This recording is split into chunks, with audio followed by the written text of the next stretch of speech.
surtout. Donc c'est un observateur attentif et patient. Donc il étudie un patient. Moi je dis que Ibou a l'amour du patient Sénégal. Donc le Sénégal c'est son patient, l'Homo sénégalensis c'est son sujet d'étude. Donc il l'étudie sous toutes ses coutures, sous tous ses cheminements. Et Ibou maîtrise entièrement cet homme sénégalais. Donc, et je me dis qu'il aime bien le Sénégalais, c'est pourquoi il le châtie bien, et il passe par la satire.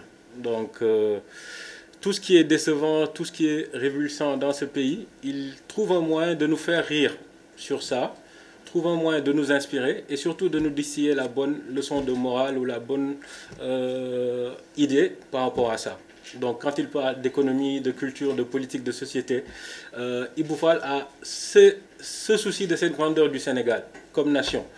Donc il est exigeant envers lui-même et il a cette exigence envers les Sénégalais. Moi je dis toujours qu'en écoutant Ibou Fall, il nous rappelle qu'on est un grand pays, qu'on est un pays qui est là depuis des années. C'est un pays qui a eu son cheminement, qui a eu ses crises, qui a eu son évolution. Mais c'est un pays pour lequel le diriger, représenter ces gens, ou interagir avec même son peuple mérite une certaine odeur et une certaine grandeur. Donc ça, il nous le rappelle.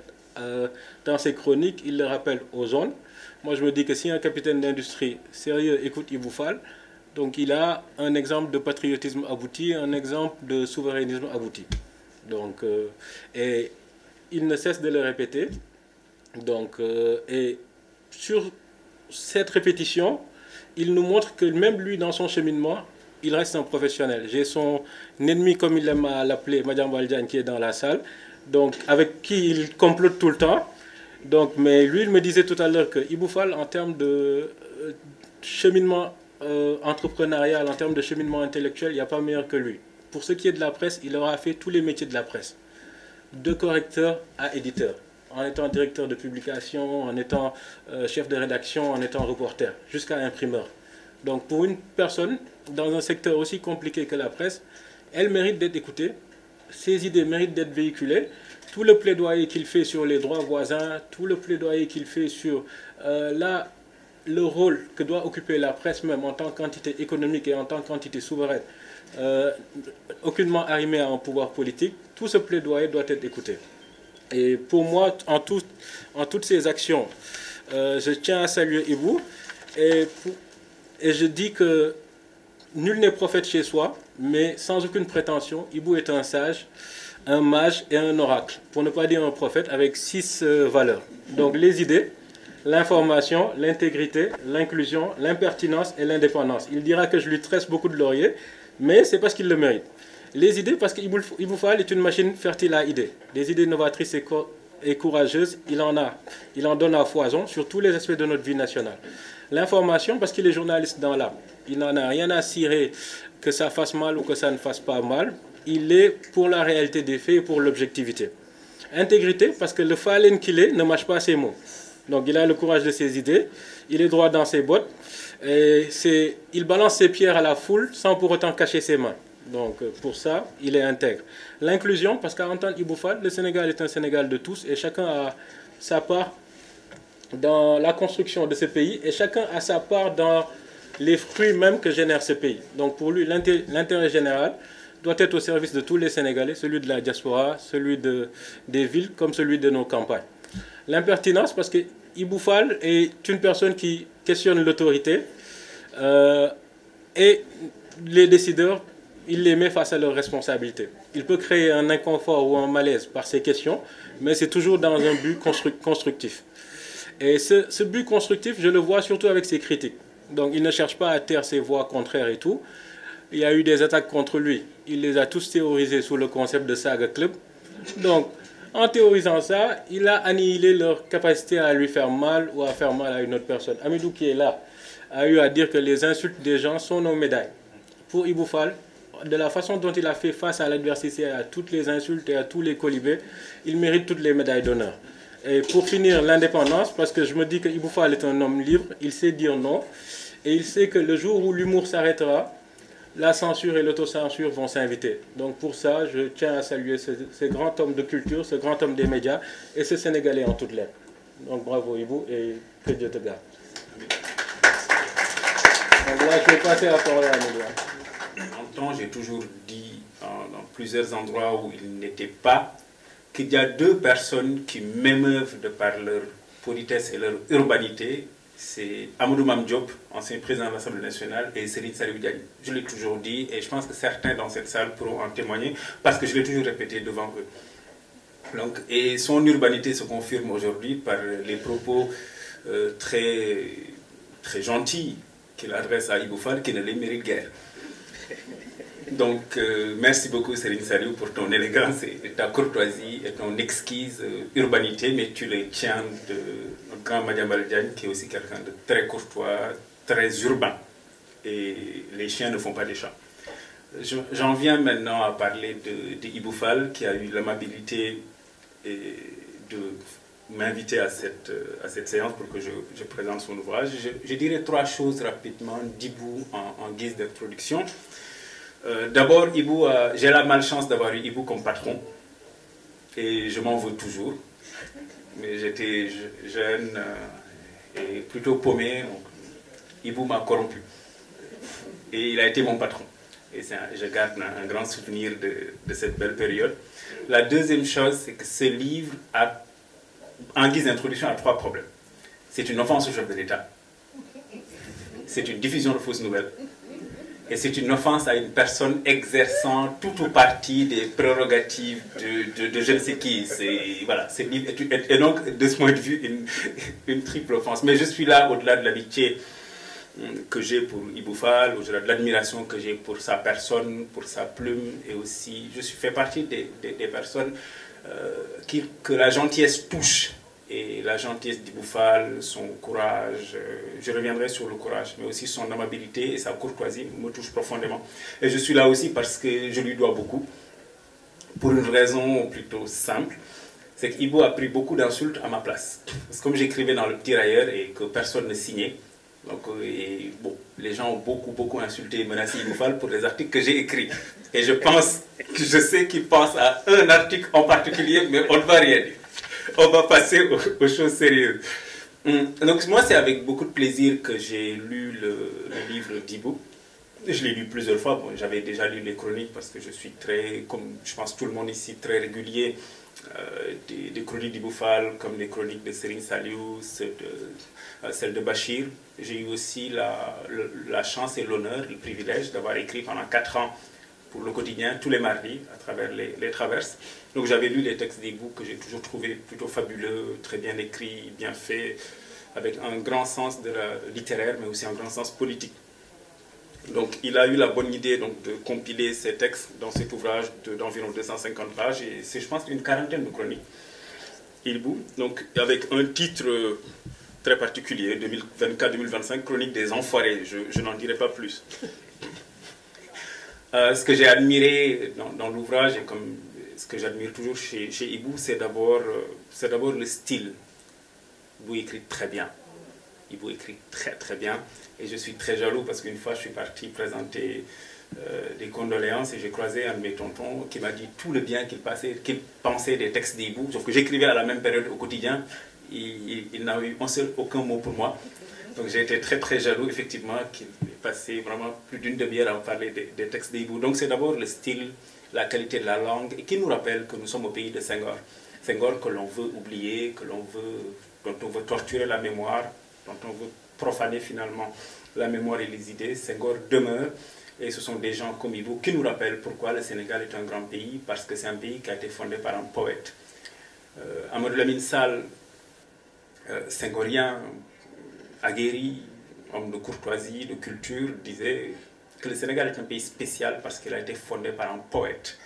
Et moi, j'admire beaucoup cette constance chez Ibou Fall à bien écrire, à considérer que, comme en diplomatie, le fond a autant d'importance que le forme, et que dans la chronique, dans l'écriture médiatique, comme dans l'écriture tout court, la forme est essentielle comme le fond, parce que nous avons parfois de belles idées, mais écrites d'une manière, disons, un peu cavalière, et que l'on considère désormais dans ce nouveau Sénégal de France dégage que tout ce qui se rapporte à Senghor, tout ce qui se rapporte à la francophonie, tout ce qui se rapporte à la belle langue, sont des choses qu'il faut jeter à la poubelle au nom du porosé. Et Ibou dit constamment, Et dans un des textes, il le dit que quand on considère que Senghor minimisait l'économie, minimisait les choses pratiques, il n'était pas quelqu'un de structuré, parce que c'est un poète, c'est quelqu'un qui n'a jamais écrit de poésie, et tu as raison. Et c'est quelqu'un qui n'a même peut-être jamais lu de poésie pour dire cette chose. Quand on connaît la difficulté à écrire de la poésie, dans le style, dans la métrique, presque dans le calcul, dans les rimes, soit embrassées ou autres, on sait que écrire de la poésie, et quelqu'un qui écrit de la poésie est d'ailleurs quelqu'un plus susceptible de comprendre l'économie et les rouages du commerce international. Et de ce point de vue-là, Ibou sacralise Senghor, et par Senghor, il sacralise la belle langue, les belles idées, et surtout le Sénégal que nous connaissions, le Sénégal qui existe à travers ce qu'il appelle lui le peuple normal, mais qu'on a tendance à masquer au nom de quelques idées extrêmement étranges, voire saugrenues, comme celle de France Dégage et autres. Dernière chose, pour ce premier chapitre, là, sur la forme, en lisant Ibou, il y a quelque chose de très constant. Moi, j'ai lu tous les ouvrages d'Ibou Fall, donc il y a une constance un peu dans ses textes. Il y a quelque chose que l'on retrouve au-delà du style, au-delà de la qualité de l'écriture, du niveau de langue. Il y a aussi ce fil rouge d'un homme sensible à l'histoire. Parce que chez Ibou Fall, dans cet ouvrage-là, il y a un fil rouge où il parle de l'histoire du Sénégal mais en réinvestissant finalement l'histoire dans le contemporain. Et il parle aussi de la politique contemporaine, donc de cette année extrêmement riche d'enseignements, de rebondissements, de bouleversements même. Et il réinsère finalement cette année-là dans la grande histoire du Sénégal. C'est un jeune pays, mais avec une grande histoire. Et se rappelle cet aller-retour toujours entre l'histoire, entre le passé et le présent, entre l'histoire et le contemporain. Et c'est quelque chose, moi, que je trouve essentiel parce que, et Serigne Saliou le dit, Ibou a pratiqué tous les métiers du journalisme. En tout cas, il a visité toutes les pièces de la maison du journalisme ou des médias de manière générale. Et c'est un éducateur. Parce qu'on apprend toujours quand on lit Ibou Fall. On apprend toujours. Donc les péripéties de la scission, du départ de Senghor, de la SFIO pour créer le BDS.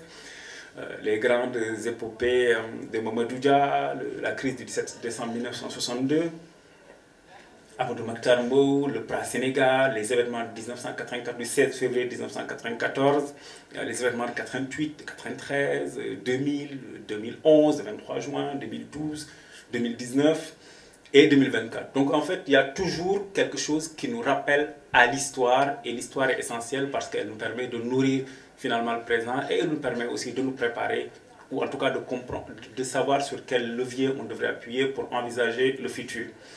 Et nous sommes dans une époque très particulière où les lignes bougent, où les bouleversements sont nombreux, aussi les fractures sociales sont béantes, parce qu'il faut oser le dire, ce pays est quand même fracturé, il est divisé. Les Sénégalais se regardent désormais en chien de faïence et ils ne discutent quasiment plus, ils s'invectivent ou s'insultent. Et que je disais tout à l'heure à Serigne Saliou, avant que cette cérémonie ne commence, qu'il y a finalement quelques Sénégalais qui considèrent que Ibou, Serigne Saliou, moi-même, Madiambal Diagne, Bachir Fofana, etc., à la limite ne devraient pas vivre, à la limite ne devraient plus marcher, et qu'on voit tout le temps sur ce grand théâtre des curiosités que les réseaux sociaux. Ah oui, un tel parle toujours, un tel est toujours là, la justice ne fait pas son travail, tel magistrat est corrompu, on ne devait même pas l'affecter à Tamba, on devrait le tuer, on devrait l'emprisonner, tel garde des Sceaux ne fait pas son boulot parce que M. Pathé Diouf vit. Bon, c'est vrai qu'un Sérère qui vit encore, c'est très curieux, mais Pathé Diouf peut-être devrait vivre. Et que ces fractures-là, Ibou les lie avec une lucidité et parfois un calme qui, moi, m'interpelle et m'interroge. Parce qu'on se parle beaucoup au téléphone, et c'est moi qui l'appelle aussi, il n'a jamais de crédit. Et on se parle très longuement, et Ibou a toujours un calme, une forme de sérénité que je trouve très admirable. C'est-à-dire que tu viens avec tes grandes inquiétudes d'intellectuel, de grands penseurs qui a lu je ne sais qui, les grandes pensées, les grandes théories de la déclinologue. Et puis bon, Ibou, il est très calme, très serein. En 2 phrases, il t'a dit non, non, c'était comme en 2013, c'était comme en 88 là. Oui, non, quand les gens ont posé des bombes là, oh non, ça c'est rien là, oh là là. Bon, Ibou, on a quand même cramé l'université de Dakar. Oui, non, mais bon, c'est des gens mal éduqués, c'est tout. Ibou, un tel a dit ça. Non, non, non, c'est parce qu'il n'est pas éduqué, c'est parce qu'il croit en rien, c'est parce que juste c'est un gars pas éduqué. Voilà. Donc c'est assez intéressant de voir que cette nourriture de l'histoire, cette connaissance très fine de l'histoire, permet toujours finalement de relativiser le présent et de considérer que, contrairement à ce que beaucoup de nos jeunes concitoyens pensent, ce pays n'a pas commencé avant-hier, il n'a pas commencé à 5 et à 10 ans, ce pays est très vieux. Le Sénégal est une longue histoire, c'est une belle histoire, parsemée de moments très durs, parsemée de moments de violence, parsemée aussi d'épopées glorieuses. Vous voyez récemment la victoire de Maître Wade en 2000. Pour ma génération, moi, je n'avais pas l'âge de voter, mais moi, je n'avais jamais imaginé qu'on pouvait changer le pouvoir démocratiquement en Afrique. Pour moi, c'était inimaginable que quelqu'un soit vaincu aux élections en Afrique.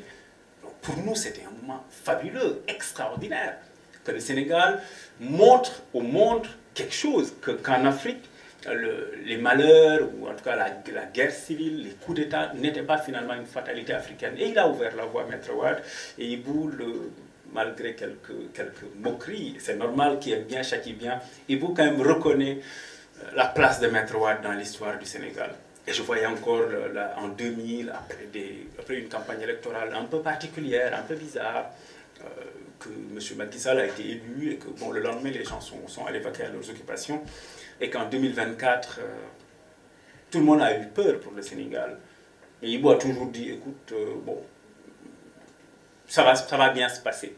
Il n'a jamais dérogé finalement à cette culture ou à cette attitude à être toujours calme. Et ça, je pense que c'est le sens de l'histoire qui le fait.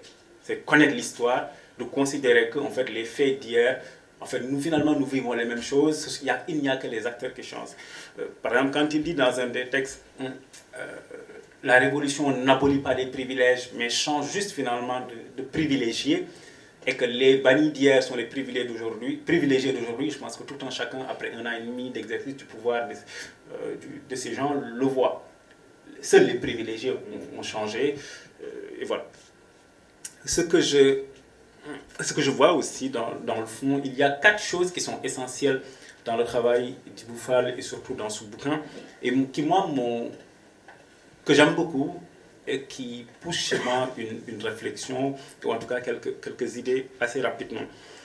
D'abord, c'est le courage. Tout le monde dit qu'il vous fallait courageux, Céline Salou a dit, il a son sac de club, c'est-à-dire un club de gens qui se lèvent tous les matins pour se soulager en insultant Ibou Fall. Après lui, il les lit. Bon, c'est aussi... Bon. Tout le monde dit qu'il vous fallait courageux, mais moi, je suis plus dubitatif. En fait, je suis plus nuancé, pour la raison suivante. Quand on a parlé de la grande écrivaine Annie Ernaux, prix Nobel, quand on lui a dit que Mme Ernaux, vous êtes courageuse, elle a répondu, il n'y a rien de courageux à s'asseoir sur un fauteuil et à écrire un texte. Aux États-Unis, en France, au Sénégal. Je vais citer ces 3 pays-là parce que mon ami Abdoulaziz Diop m'a dit un jour au téléphone, il y a 3 pays dans le monde qui ont l'obligation d'avoir un président intellectuel. Il y a 3 pays dans le monde qui ont l'obligation d'avoir un président intellectuel. Le Sénégal, la France et les États-Unis. Et si ces 3 pays, ou un de ces 3 n'a pas un président intellectuel, bonjour les dégâts, je ne vais citer aucun pays. Je ne vais citer aucun président non plus pour les 3 offenses que j'ai citées au début. Notamment l'offense au chef de l'État. Donc, et je considère qu'il n'y a rien de courageux à s'asseoir sur un fauteuil à écrire un texte dans une grande démocratie comme le Sénégal, considérée comme pour moi la démocratie la plus ancrée en Afrique. Il y a, quelqu'un me rétorquera, oui, bon, sortir une information pour un journaliste, prononcer le mot gougnafier ou zouave peut vous amener en prison, dire que tels électeurs sont des abrutis peut vous faire passer 2 mois en prison. Ce sont des choses que je ne peux pas nier parce qu'elles touchent mes amis. Donc elles me touchent aussi dans ma chair et dans mon intime. Mais comme disait Faulkner, je ne peux pas accepter la fin de l'homme. Je ne peux pas accepter la fin du Sénégal parce qu'accepter la fin du Sénégal, c'est considérer qu'écrire une chronique, c'est être courageux. Je vais toujours dire que c'est un grand pays. C'est un pays de lumière, c'est un pays de lettrés, c'est le pays de Senghor, c'est le pays d'Amadou Mokhtar Mbow, c'est le pays de Jean Collin, c'est le pays de Caroline Diop, de Rose Basse. Donc ce pays, malgré quelques moments troubles, malgré le moment d'abaissement national que nous traversons, ne peut pas s'effondrer. This country won't wash away, comme dit la chanson. Je ne peux pas dire que maintenant nous sommes arrivés à devenir une sombre dictature jusqu'au point où écrire une chronique relève du courage. C'est très discutable ce que je dis par contre, je le reconnais, mais c'est quelque part une rage d'expression de l'amour du Sénégal, de l'amour de la patrie républicaine et de l'attachement à une certaine vérité historique et le refus finalement de l'arrachement à mon pays. Parce que le jour où je considère que le travail de ce que disait Pasolini, parce qu'Ibou est très pasolinien dans son écriture, Pasolini parlait de poète civil, d'intellectuel organique, de penseur finalement de son pays. Si je considère que son travail est devenu dangereux et relève du courage, je renoncerai au Sénégal et peut-être que je partirai, et nous tous peut-être on partira. Donc malgré les faits, les emprisonnements que j'ai cités, les menaces, les insultes, je considère, j'essaye de me dire que ce sont des épiphénomènes et finalement que l'on va oublier à l'échelle de la grande histoire du Sénégal. Il ne faut pas que nous démissionnions du Sénégal en acceptant que tout emprisonnement, même celle de Bachir, qui est totalement incongru, relève finalement de la fin du Sénégal. C'est un choix discutable, hein, mais moi en tout cas c'est un choix que je fais. Donc du coup je ne pense pas qu'il vous faille un courageux, je pense que juste que c'est quelqu'un qui est dans la logique de ses maîtres, du politicien à Sopi, au témoin, au Cafard, et aussi de ses références, parce que je sais l'attachement qu'il a au Canard enchaîné. C'est un intellectuel qui écrit dans le pays de Senghor, le pays des outrances, des impertinences, où finalement la fonction d'intellectuel est protégée et préservée par l'espace public, dans la diversité de ses nuances, mais aussi dans son intégralité et son essence. Donc je n'accepte pas qu'on parle de courage. Personnellement, mais ça, excusez-moi de parler de moi 2 secondes, moi, franchement, oui, j'ai été insulté, menacé, mais franchement, personne ne m'a jamais agressé dans la rue, et je ne pense pas qu'ils vont t'agresser dans la rue non plus. Donc on n'en est pas là, non, on n'est pas le Zaïre d'aller faire un Mobutu. Donc, le courage. Deuxième chose, c'est le sens de l'histoire. Ça, j'ai assez développé peut-être là-dessus, rapidement, juste. C'est le fait de toujours, dans cet ouvrage-là, dans ces textes, comme dans ces chroniques radiophoniques, toujours réinvestir finalement les choses dans une profondeur historique. Parce que ce qui nous pose problème aujourd'hui, c'est que nous avons des dirigeants plutôt incultes, qui n'ont pas lu, qui ne connaissent pas grand-chose, qui n'ont pas beaucoup voyagé, qui ne sont pas ouverts, disons, aux choses du monde, qui ne sont pas ouverts à la conversation du monde, et du coup, qui considèrent que le Sénégal s'arrête au Porosé. C'est comme ça. Que le Sénégal s'arrête entre, je sais pas, tel village sérère et Cité Keur Gorgui. Non, le Sénégal est plus vaste que ça. C'est le pays de Jean Collin, c'est le pays... Voilà, c'est un pays qui est vieux et qui a vécu déjà beaucoup de choses. Moi, je vais souvent, une fois par mois, j'essaye d'aller visiter la tombe de Senghor pour me recueillir. Et je vais toujours à côté de la tombe de Senghor, personnage absolument fabuleux, magnifique. À côté, il y a la tombe d'André Pétavin. Et moi, je suis assez fasciné par, comme Nerval, le poète, moi je suis assez fasciné par les cimetières, je suis assez fasciné par le silence qui règne. Cimetière d'ailleurs de Bel Air très organisé, très ordonné. Ça, c'est une conversation que j'ai toujours avec Yves au téléphone, mais les cimetières, on n'en parlera pas ici. Très ordonné, très silencieux, et finalement, il y a quelque chose qui s'y passe qui relève d'un mythe où on entendrait presque dans ce silence les ombres parler. On entendrait presque dans ce silence les délibérés des conseils des ministres de l'époque. C'est un plaisir pour moi de prendre la parole aujourd'hui. Et cet aspect de Ibou, d'ouverture d'esprit, est à saluer et à vendre. C'est l'un des rares intellectuels francisants, comme tu le dis, Amidou, ouvert à tous les apports et qui milite et plaide pour la préservation des relations que nous avons depuis toujours, sans complexe aucun, avec la France. Il préconise et prône un cheminement avec la France et je suis de ceux qui pensent comme lui. Je pense que nous avons notre histoire que nous devons assumer sans complexe et cette histoire-là détermine notre avenir. Et ma conviction est qu'on ne peut rien faire sans nos amis d'hier et sans ceux qui aujourd'hui peuvent nous accompagner dans notre quête de développement.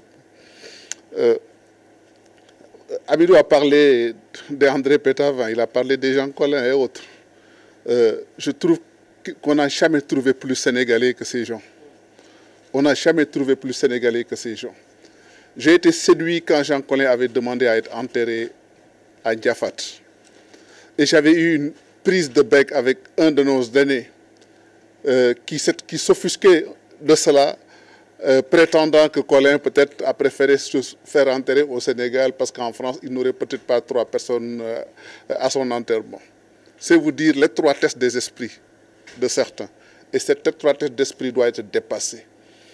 Moi, j'ai vécu une anecdote dans le secteur de la justice, c'était vers les années 1993-1994. Je travaillais pour une organisation internationale qui n'est pas française, qui est américaine, et qui avait un programme sur la formation des magistrats, des notaires et des avocats sénégalais sur le droit de l'OADA. C'était un financement américain. Et un des experts était venu et avait rencontré la magistrature sénégalaise à l'époque. Il y avait une présidente de chambre qui était d'origine capverdienne, une présidente de cour d'appel qui était d'origine capverdienne, je veux dire, une présidente de chambre qui était d'origine française, une autre présidente de chambre qui était d'origine malienne, une autre présidente de chambre qui était d'origine béninoise ou togolaise, je ne sais plus encore. Notre grande sœur Dior Falso les reconnaîtra. Et l'étonnement de cette personne, c'était quoi? Vous avez autant de femmes à ce niveau de responsabilité, vous avez autant de femmes d'origine étrangère à ce niveau de responsabilité, mais quel peuple êtes-vous? C'est vous dire l'importance que le Sénégal doit accorder un peu à son art de vivre et son modèle sénégalais, qui est un modèle d'ouverture et de brassage culturel, comme le préconisait Senghor. C'était seulement le témoignage que je voulais apporter. Au contraire, Amidou, le livre de Ibou est à lire et à distribuer. Ibou Fall, au milieu des années 80, il traînaillait sur les plages pour ramasser des galettes, peut-être des feuilles mortes qui sont tombées des arbres, etc. Et ces galettes qu'il ramassait, ces petits cailloux, il les amenait chez lui, les posait parfois devant sa porte. Et la nuit, certainement, j'imagine, il les transformait en de très, très, très beaux poèmes. Des textes d'une très grande force, enlevé 30 et quelques années de l'âge d'Ibou, vous voyez bien quel âge il devait avoir. Et moi qui suis un baudelairien affirmé, prétentieux peut-être, Ibou m'a amené un jour un recueil de ces textes-là, partis de galettes ramassées ici, de la brise ramassée par là, respirée par là, etc. Après que je les ai lus, je lui ai dit que ces textes-là avaient la même valeur que les poèmes de Baudelaire qui m'avaient fait baudelairien. Je crois qu'il doit s'en souvenir. Et depuis, je l'ai poursuivi tout de suite d'ailleurs, après, pour qu'il vienne travailler à l'époque au Cafard Libéré. C'était pas simple, parce que Ibou a beaucoup de talent, et le talent est parfois encombrant pour l'entourage. Et donc, il n'est pas resté très longtemps avec nous. Mais j'avais une telle admiration pour son travail, aussi jeune. J'étais donc celui qui, au Cafard Libéré, dans les grandes occasions, du premier numéro à ce que je quitte le Cafard 10 ans après, chaque fois qu'il y avait une grande occasion, du genre 100e numéro, etc., c'est moi qui faisais les billets. Mais le 100e numéro du Cafard a coïncidé avec le séjour très court, à mon grand regret, de Ibou Fall au Cafard Libéré. Et donc, je me suis effacé pour le laisser faire ce billet-là. Si vous allez aux archives, vous trouverez le 100e numéro du Cafard Libéré. C'est un billet de Ibou Fall qui fait l'éditorial. J'ai toujours admiré ce qu'il fait. Et nous partageons bien sûr la satire, bien sûr, nous partageons cet attachement à la République, mais forcément, quand on aime la satire, on ne survit pas ailleurs que dans une République. Et aussi cet amour de Senghor. Hamidou Anne, en parlant tout à l'heure de l'ouverture du Sénégal et tous ces gens que Senghor a abrités, a cité le couple Lucien Lemoine-Jacqueline. Mais je ne vais pas parler de ce que j'ai fait, mais si vous lisez ça original, vous verrez très bien qu'il n'y avait pas que ce couple-là. De Gérard Chenet à comment dire, Jean Brière. Ils sont nombreux qui sont venus en 1966 au festival auquel, Hamidou, tu as fait allusion tout à l'heure, des Arts Nègres. Et Senghor en a profité pour leur offrir l'exil et qu'ils ont échappé ainsi à la dictature et je crois que c'était des Duvalier, déjà père, avant que le fils ne vienne avec ses tontons Macoute. Donc je tenais à faire un peu ce survol, ce n'est pas un témoignage, c'est juste une déclaration d'admiration. Les billets qui nous réunissent ici, quand je ne les ai pas lus dans le quotidien, Ibou me les envoie. Et chaque fois que je lis un billet de Ibou, souvent je l'appelle. Je ne l'appelle pas pour le billet en entier, je ne l'appelle pas pour des idées flamboyantes. Il y a toujours une petite pique, une petite saillie, quelque chose qui m'empêche de dormir. Je me couche la nuit, je me réveille parfois pour rigoler. Et l'une des dernières, il doit s'en souvenir, je l'ai appelé parce qu'en rendant compte d'une semaine assez compliquée dans l'actualité où il y avait ce débat entre Badara Gadiaga et un député de PASTEF, et il en est sorti ce que tout le monde sait entre le client et la prostituée. Ibou a, pour, comment dire, commenter cette trouvaille du député, a eu 2 lignes dans sa chronique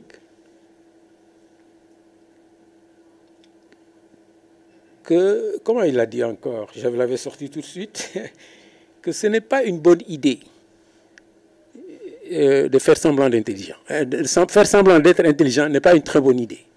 Donc ce truc m'a fait tellement rire, j'ai fini par l'appeler, parce qu'il y a une triple détente là-dedans, c'est-à-dire faire semblant d'être intelligent n'est pas une bonne idée. Pour avoir une bonne idée, il faut être intelligent.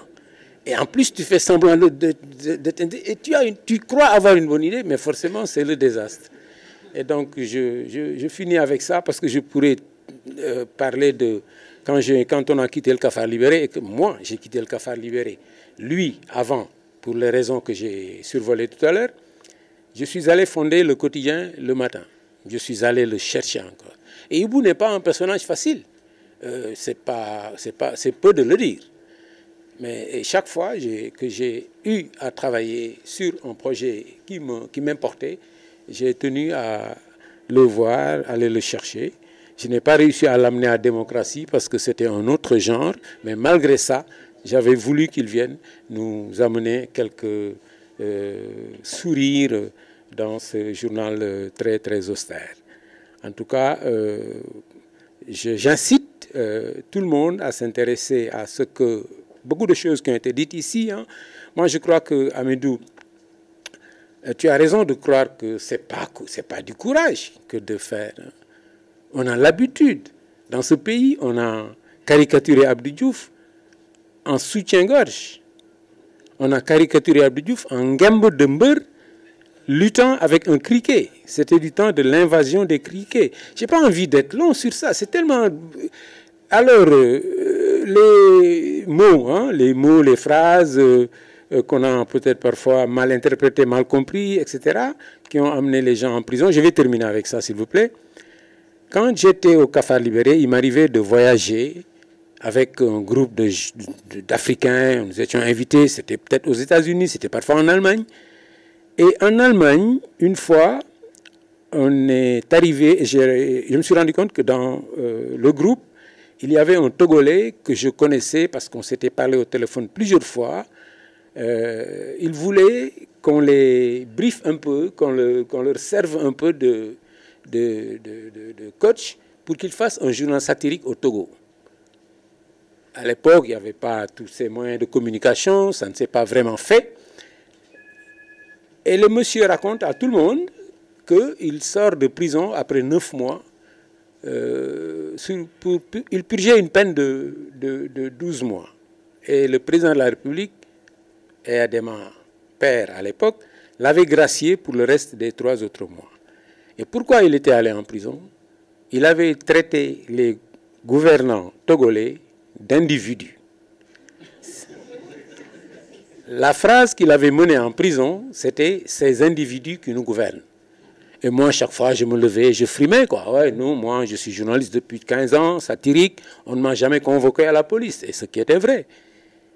Et aujourd'hui, je me demande si les jeunes journalistes satiriques, malheureusement, il n'en existe pas, aller dans ces pays-là, ils pourraient se vanter, parce que quand même, dans leur pays, on a mis en prison des gens pour gougnafier, pour moins que ça, quoi, pour presque à peu près la même chose. Parce que gougnafier, c'est rien d'autre que bon à rien. Et bon à rien. Non, non, on se réfère au dictionnaire, pas à notre interprétation. Bon à rien.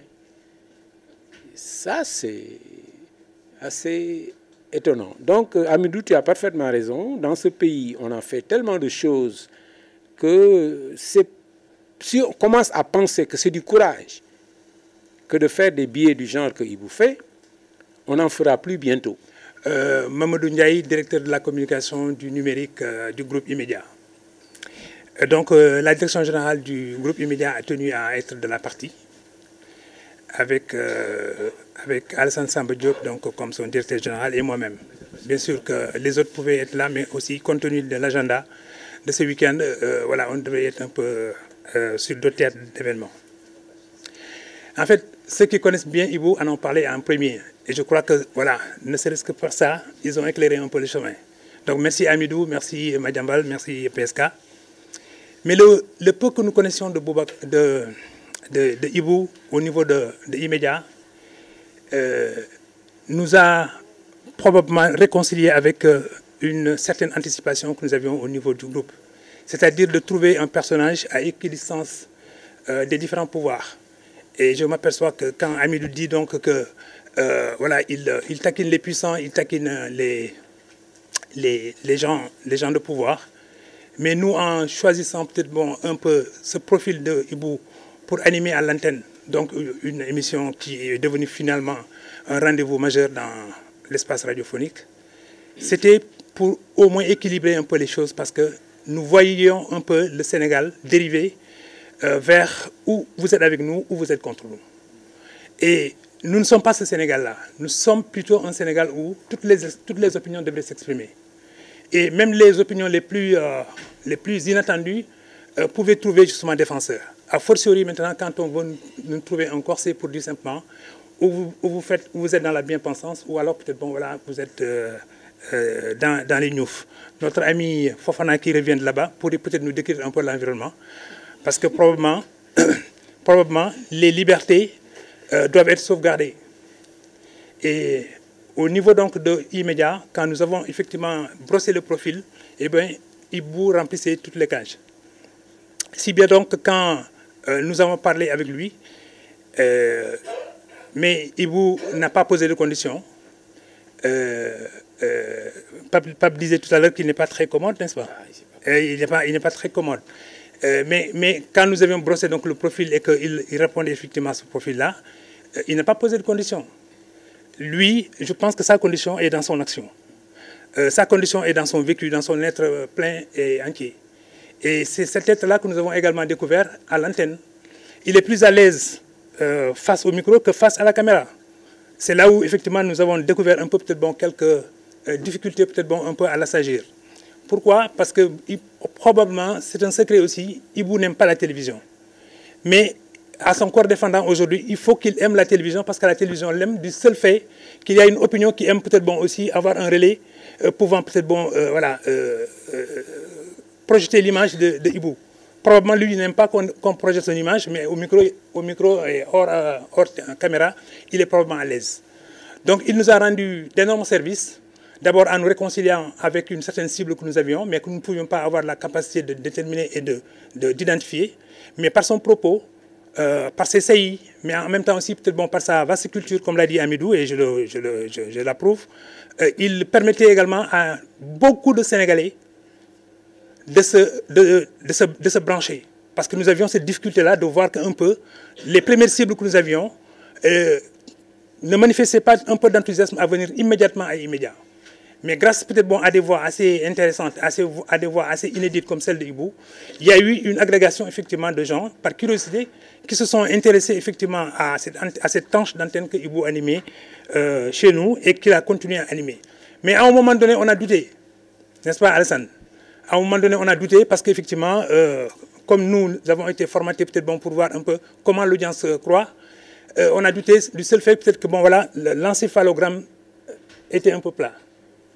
Nous avions eu une discussion avec Ibou, et puisque tu parles toujours de Ibou incommode, mais il a montré qu'en vérité, la trajectoire sur laquelle il ne varie pas là-dessus.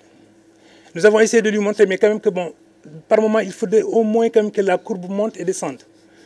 Il dit, bon, ça peut-être c'est votre préoccupation, mais la mienne, moi, si vous me laissez peut-être bon sur mon vrai tempo, je ne peux faire que ça et continuer sur ça. Et à l'issue de cette explication, je crois que c'est là où peut-être bon maintenant, il s'est vraiment révélé. Il est allé plus à fond. On commençait à le taquiner dans les réseaux sociaux.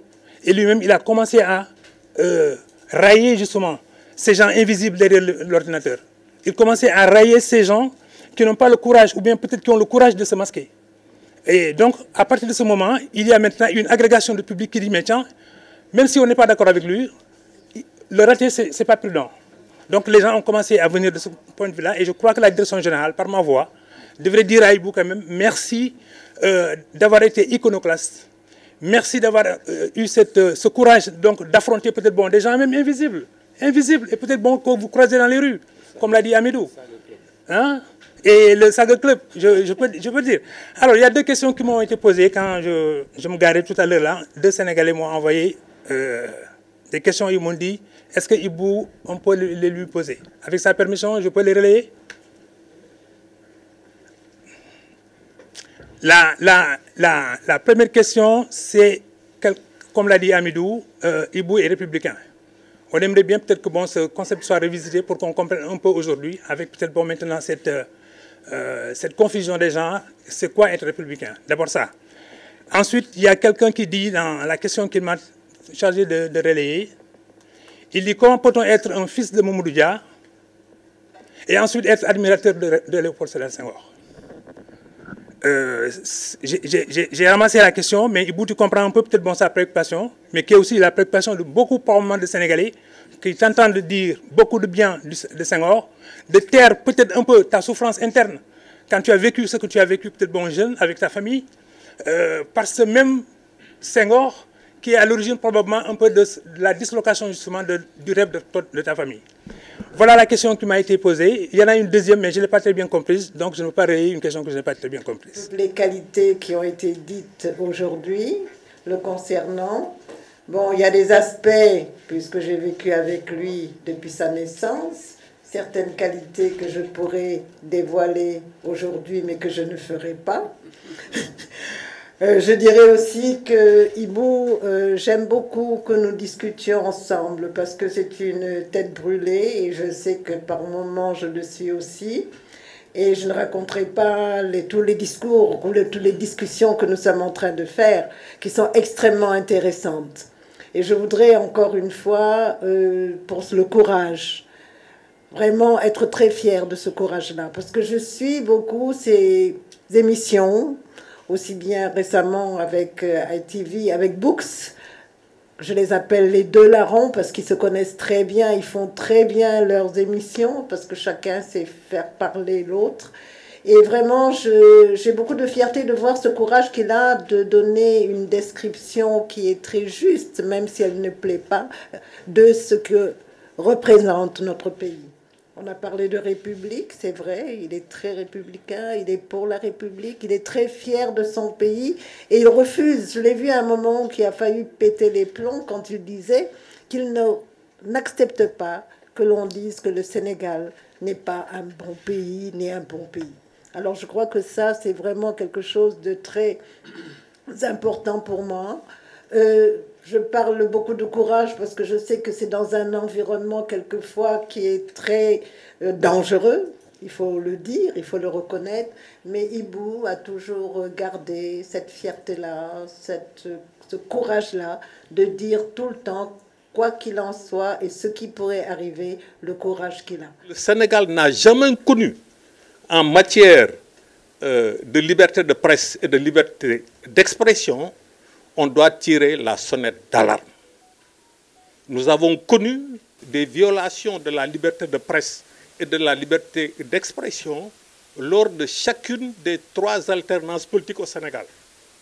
Sous le président Abdoulaye Wade, quoi qu'il ait fait d'extraordinaire pour le Sénégal, mais en matière de liberté de presse et liberté d'expression, il y a eu des violations. La même chose pour le président Macky Sall, dont on dit qu'il est un bâtisseur, dont certains de mes confrères et amis ici ont été,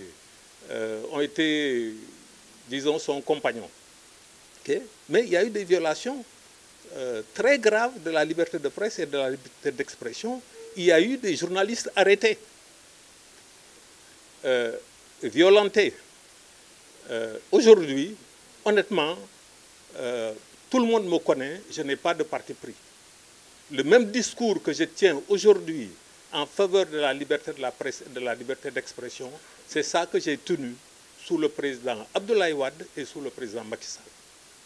Aujourd'hui, il faut le dire, et je le dénonce chaque jour, les violations de la liberté de presse et d'expression que nous connaissons aujourd'hui sous le régime de la 3e alternance politique, on ne l'a jamais connu au Sénégal. Et ça, c'est un danger pour le Sénégal. Parce que, qu'on le veuille ou pas, le Sénégal va survivre à n'importe quel président.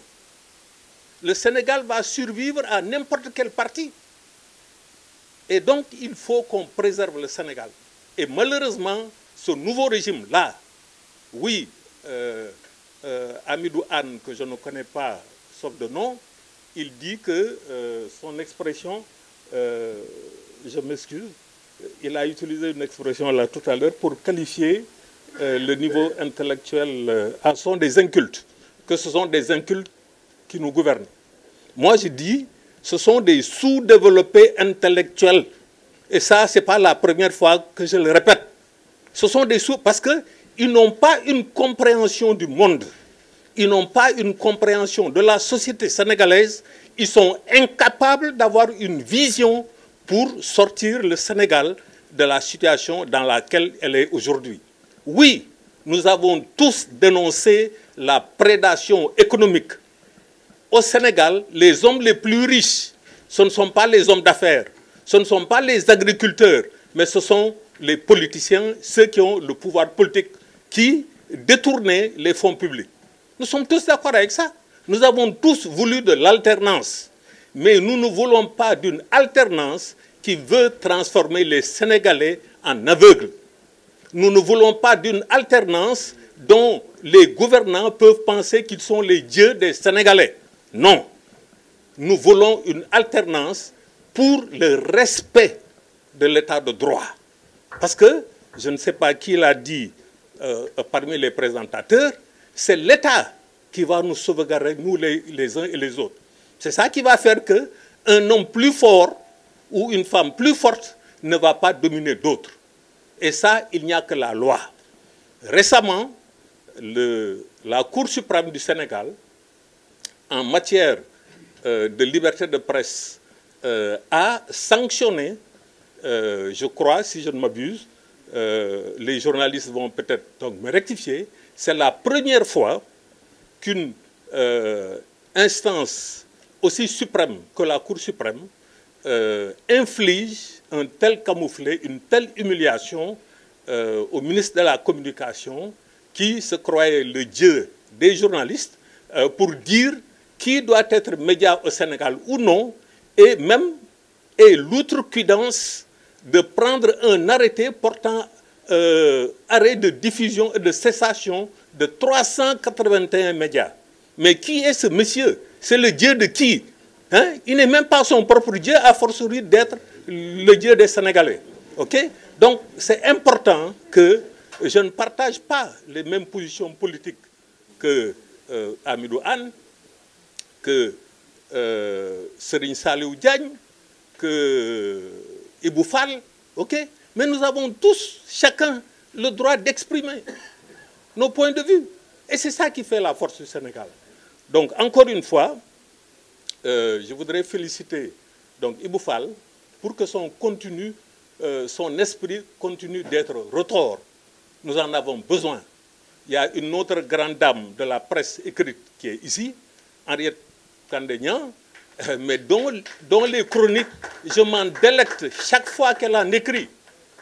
Je ne sais pas si vous avez lu le dernier, sur l'insalubrité, le suicide collectif avec nos marchés insalubres, mais comme ce n'est pas possible, heureusement, comme elle a dit, nous, Sénégalais, comme on ne prépare pas bien, la marmite peut bouillir des heures et des heures, et heureusement, ça tue les microbes. Okay? Donc, le Sénégal a besoin d'une élite, mais une élite qui soit éthique. Il ne s'agit pas, aujourd'hui, c'est très facile de se vendre, avoir de l'argent. Mais l'argent est éphémère. Combien de grands journalistes avons-nous connus ici qui se sont compromis avec les régimes, qui se sont compromis avec la politique et qui sont brûlés les ailes?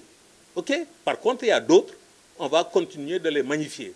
Il y en a un que je connais particulièrement qui, bien que n'étant pas plus âgé que moi de très beaucoup, hein, mais avec lequel j'ai beaucoup discuté, qui s'appelle Babacar Touré, hein, et son nom, il va rester éternel. Simplement parce qu'il a défendu des valeurs.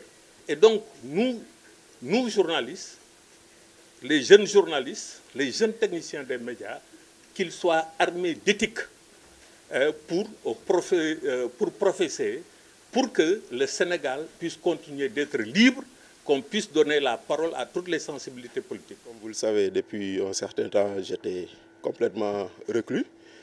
Parce que, je vais dire, Ibou m'a tenu compagnie à Rebeuss. Exceptionnellement, j'ai reçu son livre à Rebeuss et il me l'a dédicacé un certain 14 juillet. Donc, un clin d'œil encore à la France, comme toujours avec lui. Et du 14 juillet à ma sortie, presque tous les jours, je lisais et je relisais ses écrits. Et ça m'a beaucoup tenu compagnie. Et ne serait-ce que pour ça, il fallait que je vienne là pour lui dire merci Ibou. Parce que c'est le grand qui n'appelle jamais. Mais quand vous l'appelez, vous êtes sûr de passer 3 heures de discussion avec lui. Donc Hamidou a raison, Moussoul a un crédit, mais quand tu l'appelles, il prend tout son temps. Et vraiment, merci pour ces belles écritures. Merci pour ce beau français. Merci pour cette belle langue que nous partageons et que tu vivifies au quotidien. Et j'avoue que très sincèrement, ça m'a beaucoup aidé, le fait d'avoir cet exemplaire à Rebeuss et de pouvoir, chaque fois que le temps me le permettait, de m'y plonger pour 2 ou 3 choses. Et j'en apprenais toujours. Et comme dit grand Pape Samba Kane, c'est forcément après avoir lu Ibou, des fois il faut relire 2 à 3 fois pour comprendre. Des fois il faut lire 2 à 3 fois pour savoir le sens même de ce qu'il veut dire. Et voilà. Donc, voilà. En tout état de cause aussi, félicitations. Momodou me demande de raconter ce qui s'est passé là-bas. Je veux bien le raconter, mais comme je ne veux pas passer tout le temps ici, je laisse à Serigne Saliou et à Ibou le soin de décider qui sera mon prochain éditeur pour raconter tout ce qui s'est passé là-bas. Voilà, parce qu'au moins je dois ça à beaucoup de personnes qui m'ont demandé, qui m'ont beaucoup soutenu. Je pense à ma sœur Nafi Diallo, je pense à d'autres, je pense à Hamidou qui a animé les chroniques à ma place le temps que j'étais en séquestration, parce que c'était rien d'autre qu'une séquestration. Bon, voilà. On sait ce qui s'est passé, tout le monde sait, il n'y a pas besoin de revenir là-dessus. Mais peut-être juste une question à Ibou. Juste une question. Bon, peut-être une suggestion d'abord sur les chroniques. C'est vrai que nous sommes habitués à lire les chroniques. Peut-être que dans 10 ans, ça fera l'objet, disons, de base de travail pour des études scientifiques, mais ça aurait été bon de rajouter à côté la date de publication de la chronique. Ça permettrait demain, après, ou peut-être même un petit contexte. Parce que j'ai vu ça avec les portraits du livre de Pape Samba, le portrait ou l'évolution qu'il y a eu par la suite. Parce que certaines informations ont mémoire corrective, dans mémoire corrective à côté, il y a toujours un petit extrait ou un petit encadré qui renvoie au contexte dans lequel l'article avait été publié ou bien l'évolution de cette information. Donc ce serait bien peut-être que s'il y a une réécriture, qu'on mette la date de publication de la chronique pour mieux contextualiser. Donc la question est, quand est-ce qu'on arrêtera de faire des sénégalaiseries? Parce que je pense que nous en sommes à l'édition 8. Donc, édition 1, 2 jusqu'au 8. Est-ce que, bon voilà, sommes-nous, disons, cette société condamnée à faire des sénégalaiseries comme des chinoiseries? Alors, c'est quoi? Pourquoi nous, forcément, tous les jours, des sénégalaiseries? Merci beaucoup. Pour moi, est l'un des meilleurs journalistes du Sénégal et d'Afrique. Par la profondeur de ses écrits, par la finesse de son écrit et de son style. Je rappelle qu'Ibou Fall, quand j'étais juste petit journaliste stagiaire au Témoin à la rue Raffanel, c'est lui qui corrigeait mes papiers.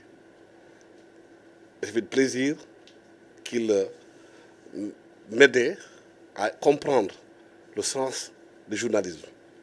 J'étais tout jeune, journaliste au CESTI. Après, quand on a créé le groupe E-Média, il nous a rejoints. Avec beaucoup de bonheur, il continue à tenir cette chronique avec Boubacar Diallo. Et j'ai hâte des fois que Boubacar soit absent, puisse être sur le plateau, échanger avec Ibou, surtout par de l'éducation. Je pense que c'est une question fondamentale qui occupe l'esprit de Ibou Fall au Sénégal. L'éducation que nous avons aujourd'hui avec nos enfants, les maisons aujourd'hui qui sont devenues malades, qu'il faut soigner, le bol familial qui a disparu des maisons, qui est un lieu de socialisation qui permettait d'éduquer les enfants.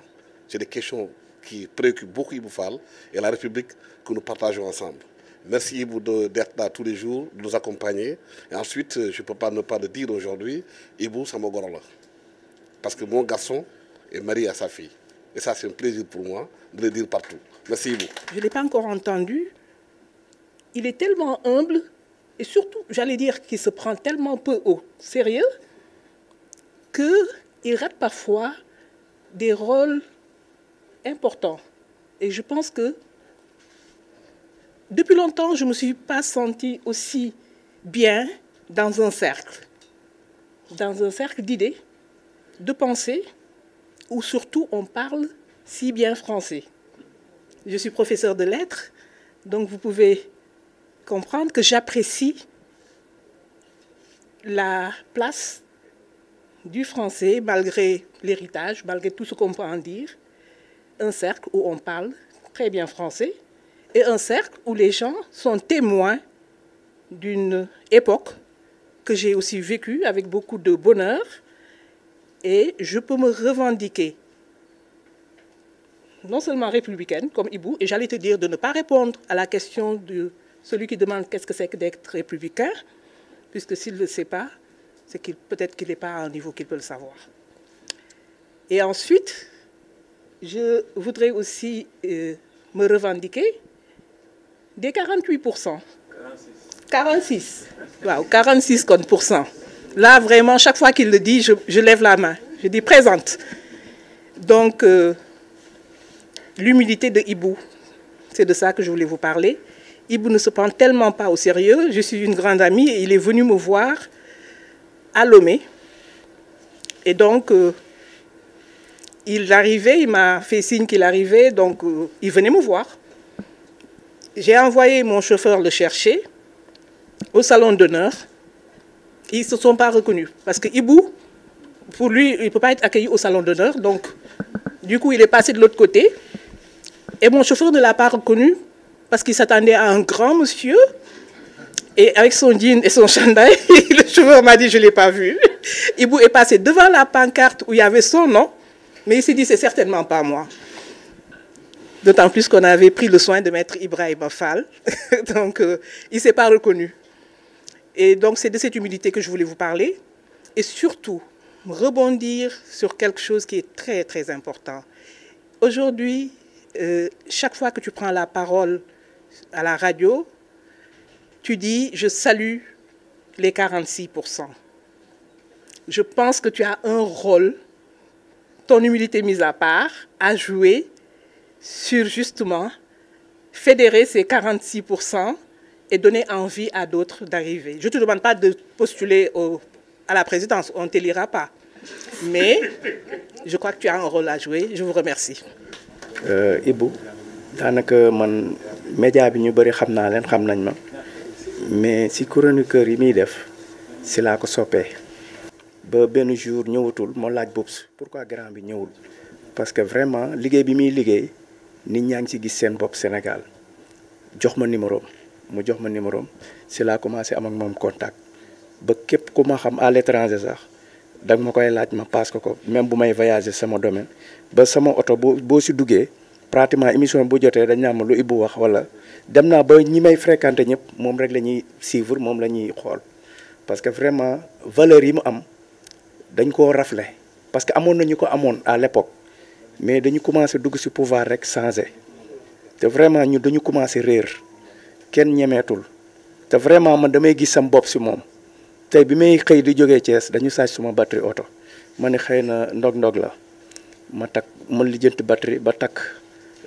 capote bi daw ba ci péage bi kii bi yeeg capote bi toj pare-brise bi ma ni lépp ndogalu suñu borom la mais yàlla baax na ma débrouillé ba ñëw Dakar ma fexe ba defar capote bi jënd batterie ba lépp normal juste bi may yegg ci démarré nañ ma ne xëy na lii la yàlla dogal am na lu ma fànkal mais nit koo xam ne la moo ngi yee sénégalais yi li muy liggéey yàlla na barke daal vraiment nit ku diiñ la ku gëm li muy def la dara yëngalu ko tiitul parce que man dama bëgg nit koo xam da ngay gëm sa valeur parce que àdduna bu la dara jala yéen yi ma jambal Diagne même chose Mamadou Ibra Kane ñoom ñëpp dama leen seetaan Alsane Samba Diop mais Ibou Fall man xaw ma lan la mais yàllaa def ma am cofeel si moom ba bi affaire bi amee bi ma ko envoyé dama ne ko yónnee ma adresse bi rek par lien GP si laa topp ba yegg si fii mais vraiment nit koo xam ne la daal nañ ko jàppale te ñaanal ko te fi nga bëgg a yegg yàlla yeggal la fa Sénégal naa la wax leen kilifa yi foo dem yow la ñuy déglu à partir de mardi ba mercredi ba jeudi léeg-léeg vendredi bi sax dama naan bu semaine bi yëpp xanaa du ngeen ko jox benn yoon non vraiment moo ngi yee sénégalais yi te boo xoolee i rajo rek lay gars yi di suivre guddi gi damay toogaat si guddi gi di koy suivraat fu ma toog moom la ñuy suivre bon maa ngi remercier ñëpp di sant ñëpp di jégalu ñëpp mais vraiment di liggéey lu am solo dafa am solo parce que koo woo mu ñëw mais bu fekkee da ngay nekk si loo xam ne yeewoo nit ñi sensibiliser woon nit ñi parce que li muy wax dëgg rek a tax muy wax te li mu xam la li mu dund la fekke na lu bari côtoyé na ñu bari kon jàpp naa ni chaque jour lu mu wax su paree soo xoolee si TikTok bi day méngoog li nga xam ni day bëgg a ñëw nit ñi jël ko monter ko laaj ko saañ ko monter maa koy yónnee chaque jour minuit 1 heure 2 heures du matin dañuy partagé wu di waxtaan léeg-léeg ma am lu ma naqare ñu ma partagé wu seeg moom mais xam naa li muy def nit ñaa ngi ci gis seen bopp kilifa diine yaa ngi ci gis seen bopp ndaw yaa ngi ci gis seen bopp Fall bu ragal dara. Comment je peux être le fils de Mamadou Dia et aduler Senghor? Bon, on ne choisit pas son père, mais on peut choisir ses idoles. Mamadou Dia, c'est ma vie privée. Senghor, c'est pour moi un modèle de savoir-vivre. C'est quelqu'un à qui le Sénégal doit l'essentiel. Et quelle que soit, moi, mon histoire personnelle, je lui reconnais au moins qu'on n'aura pas, pour moi, meilleur père de la nation. D'abord, c'est vraiment le fondateur. Et je n'ai pas encore trouvé un homme d'État à sa dimension. J'attends toujours, ne désespérons jamais du genre humain. Mais non, Mamadou Dia, c'était mon père. Et voilà, il n'y a pas autre chose à dire à ce propos. Alors, c'est qui me demande quand est-ce qu'on arrêtera de faire des sénégalaiseries. En fait, il y a des sénégalaiseries qui sont peut-être risibles, ridicules. Il y en a qui sont effectivement nuisibles. C'est ce que je décris.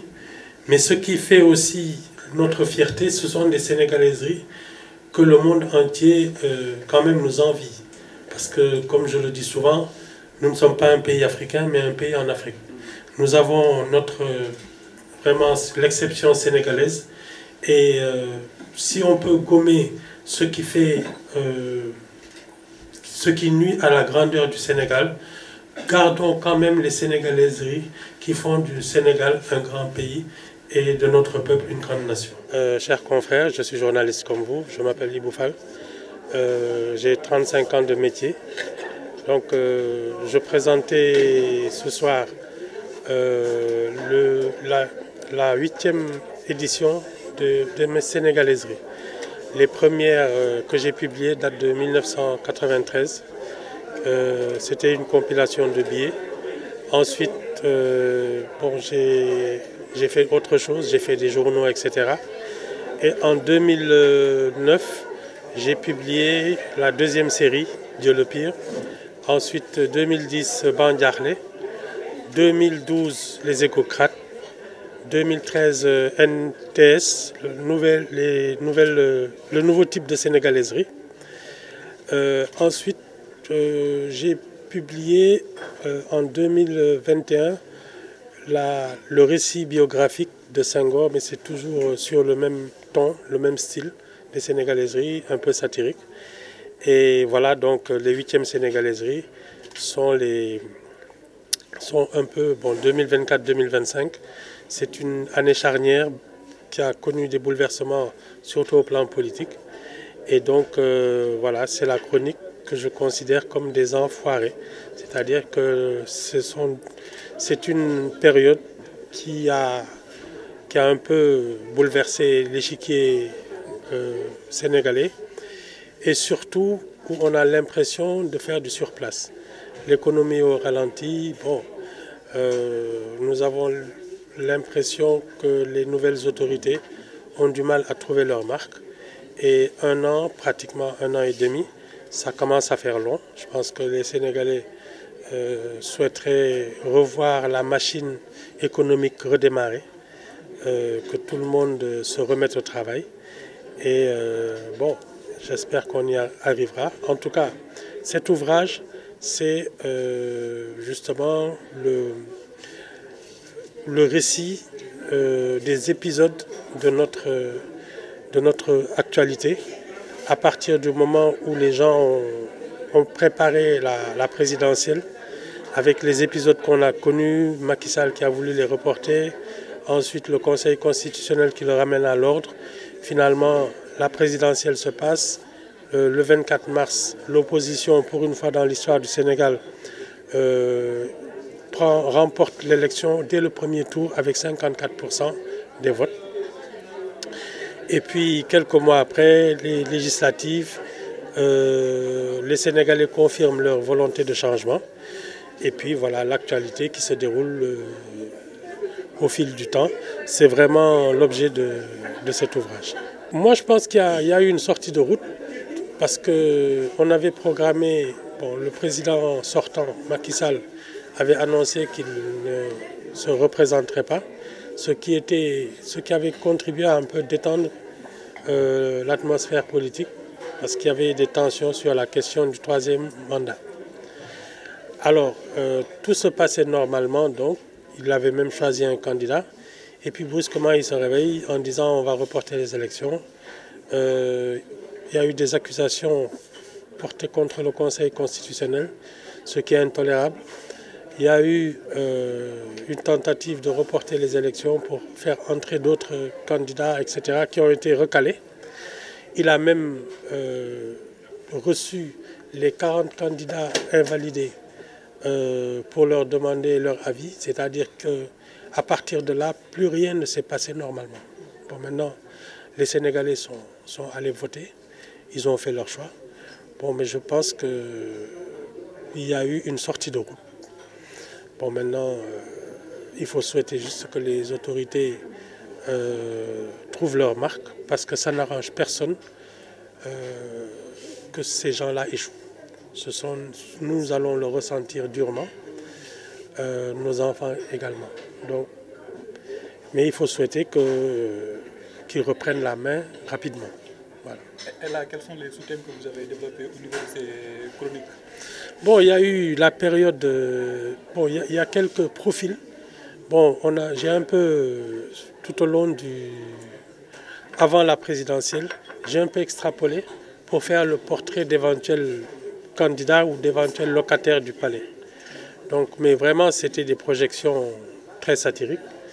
Ensuite, l'élection s'est déroulée et à partir de là, on a repris le fil de l'actualité pour expliquer semaine après semaine quels étaient les problèmes sur la scène publique. Mais en général, c'est vraiment l'actualité semaine après semaine. À mon sens, il y a un problème. Bon, le Sénégal est quand même une vieille démocratie. Donc, pour moi, les alternances devraient pouvoir se réaliser sans qu'il n'y ait de chasse aux sorcières, sans que l'économie, même si elle peut avoir un temps d'arrêt, parce que c'est normal avec un nouveau régime, mais ce qui n'est pas possible, c'est qu'il y ait justement des blocages, surtout au plan économique. Au plan politique, je pense que le niveau du débat a chuté, parce que ce ne sont plus les idées qu'on échange, mais les invectives, les insultes. Je pense que notre démocratie mérite beaucoup mieux qu'un débat de borne-fontaine. Nous sommes un pays quand même dont les ressources humaines sont de qualité. Et la scène publique doit être occupée par des gens qui parlent de l'intérêt public, pas de querelles de personnes. Il faut qu'on trouve vraiment des solutions pour notre économie, pour notre éducation, pour notre sécurité, parce que le terrorisme est en train de frapper à nos portes à l'Est. L'économie est en souffrance. Nos institutions sont secouées parce que vous voyez un peu ce qui se passe actuellement au sommet de l'État. Il y a une remise en cause même de la primauté du président de la République. On se demande si c'est lui le vrai patron du gouvernement. Et donc, tout ceci, l'un dans l'autre, est inquiétant. Donc, effectivement, moi je trouve que le Sénégal mérite mieux et que nous sommes en train de traverser des années complètement pourries. La liberté est portée par les citoyens. Vraiment, ça n'engage que nous, parce que si nous nous autocensurons, si nous avons peur de dire les choses telles qu'elles se déroulent. Bon, la satire, c'est un art particulier qui a en plus la qualité de dérider, de faire rire.